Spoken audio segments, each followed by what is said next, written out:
Aujourd'hui, je vous montre comment fileter de la truite. Ici, j'ai une belle truite grise qu'on a attrapée en fin de semaine sur la glace en Ontario. Puis je vais vous montrer deux techniques pour fileter la truite. Dans le fond, moi, des fois, je vais plus vers une technique, des fois, je vais plus vers l'autre. Mais en gros, il y en a une que c'est un petit peu plus rough. On va tout couper, puis après ça, on va enlever la cage thoracique. Puis l'autre, on va faire un petit peu plus attention, puis on va découper autour de la cage thoracique d'un coup. Mais la première chose qui est vraiment importante, c'est un bon couteau à filet. Moi, avant, j'utilisais un petit Rapala là, de 20-30$ là, du Canadian Tire. Mais là, je viens juste d'acheter là, le couteau du Kakushin à Gatineau. Il est vraiment incroyable. Puis, il y a un bon petit flex, mais il est quand même très stiff. Puis, honnêtement, la lame est vraiment très facile à rester tranchante. Donc, pour une centaine de dollars, moi, je pensais pas que ça allait faire une si grosse différence. Mais honnêtement, ça fait une énorme différence. Fait que, en tout cas, je vais mettre un lien dans la description. Il y a deux modèles de couteaux. Moi, je les adore jusqu'à date. En tout cas, fait qu'on va passer à comment est-ce que on filette une truite ensemble. Fait que Miss Prise vient à côté de moi. La première coupe que je vais faire, c'est juste en arrière de l'opercule ici. Je vais couper en arrière de la nageoire comme ceci.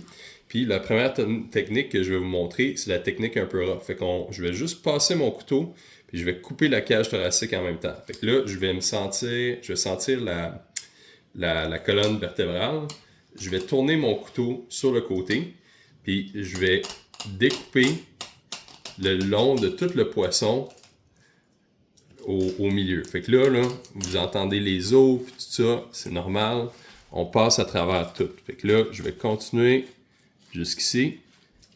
Puis là, on va juste couper comme ça ici. Puis là, vous voyez ici, j'ai libéré toute ma viande de ma colonne vertébrale. J'ai peut-être manqué un petit peu de viande ici, mais c'est pas la fin du monde. Mais là, le problème, c'est qu'il me reste beaucoup d'os le long ici. Fait que je vais vous montrer comment est-ce qu'on fait ça. Fait que là, il me reste les os de la cage thoracique qui sont tout le long ici. Puis, je peux les sentir ici. J'en ai découpé quelques-uns avec ma job pas 100% parfaite. Mais ce que j'aime faire, là, je vais venir ici, puis je vais juste aller à peu près à mi-chemin, puis je vais suivre la cage thoracique. Puis là, c'est pas évident avec la caméra à côté de moi. Comme ça ici. Je vais juste y aller, la libérer du dessus. Puis je vais toujours avoir un bon contact avec les os. C'est ça qui va guider ma coupe. C'est juste que je vais avoir un bon contact. Puis là, je vais pouvoir découper comme ça ici. Puis un bon couteau ajoute de la flexibilité. Puis ça nous aide aussi à bien sentir. Puis de garder la lame bien aiguisée, ça fait en sorte qu'on peut vraiment utiliser aucune force. Puis tout se libère très facilement. Comme ça. Puis là, j'en ai quelques-uns ici que je peux sentir. C'est ici. Je vais juste passer mon couteau en dessous. Comme ça. Encore quelques-uns.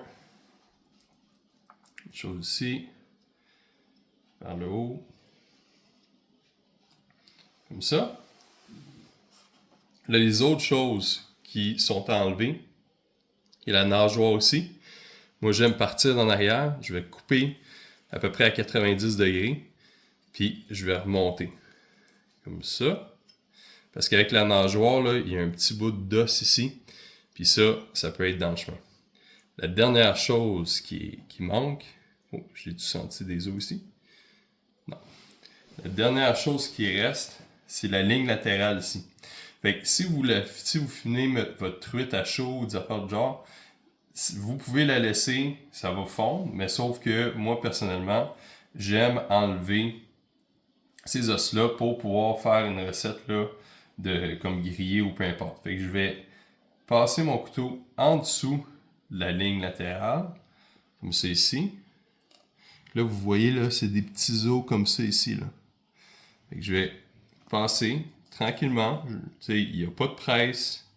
On est là pour faire une belle job, un beau travail, enlever toutes les os. Fait que là, je vais me rendre jusqu'à la peau.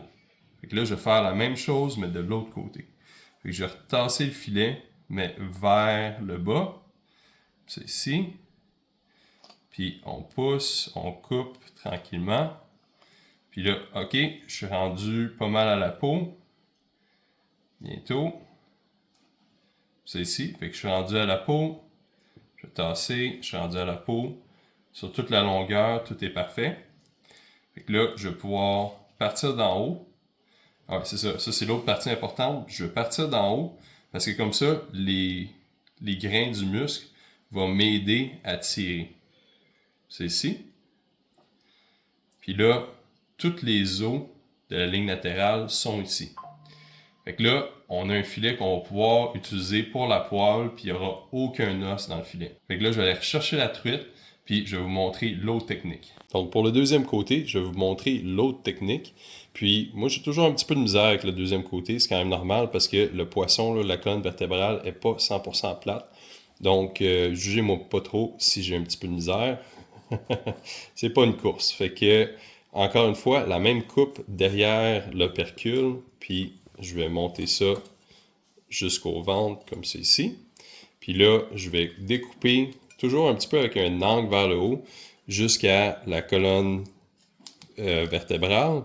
Puis là, contrairement à avant, je vais juste rentrer mon couteau à peu près là, 1 pouce ou 2, puis je vais découper la peau.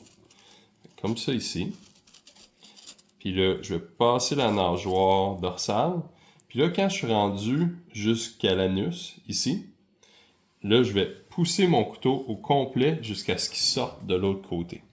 Fait que vous voyez, mon couteau sort ici, puis là, ici, je vais finir. J'aime bien pousser aussi là, pour que mon poisson soit stable.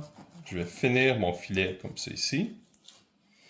Puis là, vous voyez que tout là ici, là, c'est tout dégagé. Puis là, je vais faire mes coupes, mais du bas vers le haut. Fait que la queue vers la tête. Puis je vais juste gratter gentiment les os.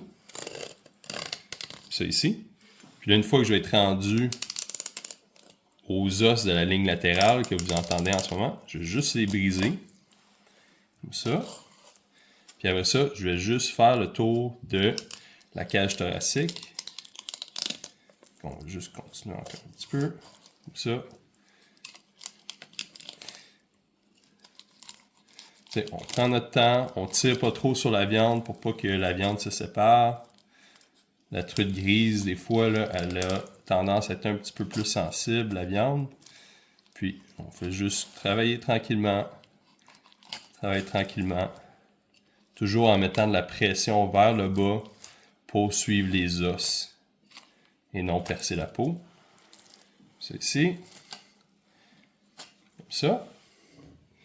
Fait que là, on a notre filet de truite et on a la carcasse ici. Fait que je vais avoir les mêmes coupes qui va me rester à faire, la nageoire, les lignes latérales. Puis la dernière chose que je vais vous montrer, c'est comment aller chercher les joues. Fait que là, je vais simplement faire le tour ici de la joue. Comme ça. Peut-être repasser pour aller libérer un peu plus bas. Je vais rentrer mon pouce là-dedans. Comme ça. Puis je fais juste libérer la joue. Un petit coup de couteau pour finir le tout.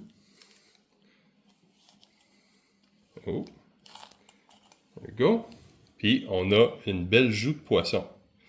Fait que là, on va faire la même chose de l'autre bord. Fait que j'espère que vous avez aimé la vidéo. Je vais passer à travers tous les poissons comme ça. Je vais vous montrer comment est-ce que je filette tous les poissons. Mais le principe est le même d'un poisson à l'autre. Fait que sur ça, donnez-moi un j'aime, abonnez-vous à ma chaîne. Puis j'ai mes aventures aussi que vous allez pouvoir voir sur ma chaîne. À plus!